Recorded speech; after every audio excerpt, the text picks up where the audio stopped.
पूरे देश में होने जा रहे हैं ये नियम लागू। दोस्तों, 1 मई 2023 से 3 नियम लागू होने जा रहे हैं, जिससे कि खाता धारकों को बड़ा झटका लगने वाला है।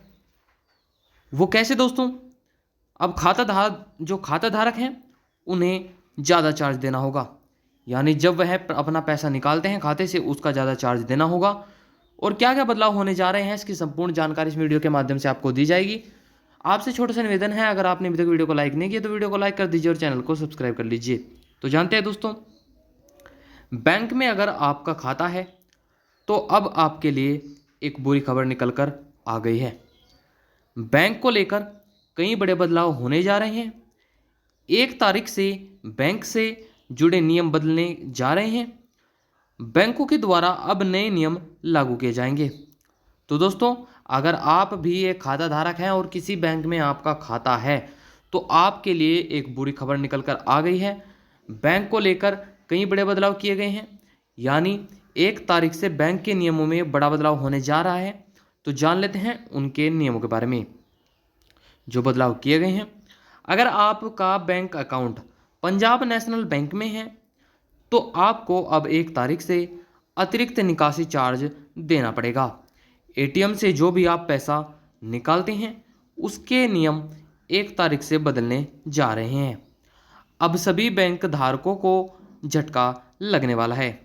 दोस्तों, अगर आप पंजाब नेशनल बैंक में आपका खाता है यानी पीएनबी में आपका खाता है तो आपको यहाँ पर बड़ा झटका लगने वाला है, क्योंकि अब आपको अतिरिक्त निकासी का चार्ज देना पड़ेगा।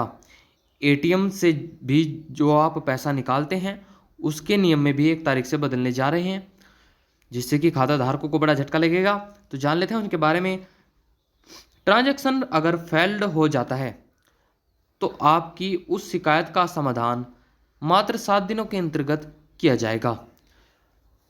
फेल्ड ट्रांजैक्शन की सूचना आपको 30 दिनों के अंतर्गत उपलब्ध करानी होगी। अगर देरी हो जाती है तो आपको प्रतिदिन 100 रुपये का भुगतान का मुआवजा भी दिया जाएगा।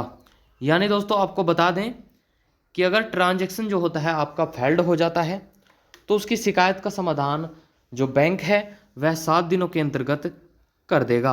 अगर ऐसा नहीं होता है तो उसकी सूचना जो होती है, जो फेल्ड ट्रांजैक्शन होती है, उसकी सूचना आपको 30 दिनों के अंतर्गत उपलब्ध करानी होगी।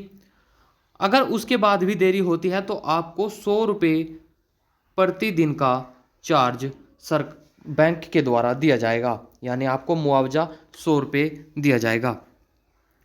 अगर एटीएम कार्ड आपके पास है और उस एटीएम का प्रयोग आप लेन देन के लिए कर रहे हैं तो अब जो सर्विस चार्ज आपको देना पड़ेगा वो 10 रुपये प्लस जीएसटी आपको देना पड़ेगा।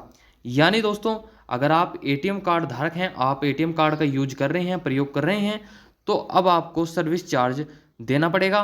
और वो सर्विस चार्ज क्या होगा दोस्तों? 10 रुपये प्लस जीएसटी आपको सर्विस चार्ज देना होगा। पीएनबी डेबिट कार्ड और प्रीपेड कार्ड जारी करने के फीस और सालाना मेंटेनेंस चार्ज को बदलने की प्रक्रिया में बदलाव होने वाला है। यानी दोस्तों, पीएनबी का जो डेबिट कार्ड होता है और प्रीपेड कार्ड होता है उसको जारी करने की जो फीस होती है और सालाना मेंटेनेंस चार्ज होता है उसको बदलने के लिए भी बदलाव होने वाला है।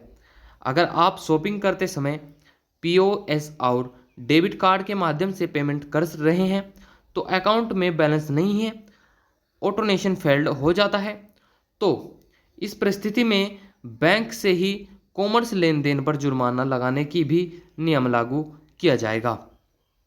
तो दोस्तों, यही कुछ बदलाव हैं जो होने जा रहे हैं। यही वे नियम हैं जो नए नियम लागू होने जा रहे हैं। तो दोस्तों, अगर आपको यह न्यूज़ अच्छी लगी तो वीडियो को लाइक कर दीजिए और हमारे चैनल को सब्सक्राइब कर लीजिए। मिलते हैं किसी वीडियो के साथ। जय हिंद, जय भारत।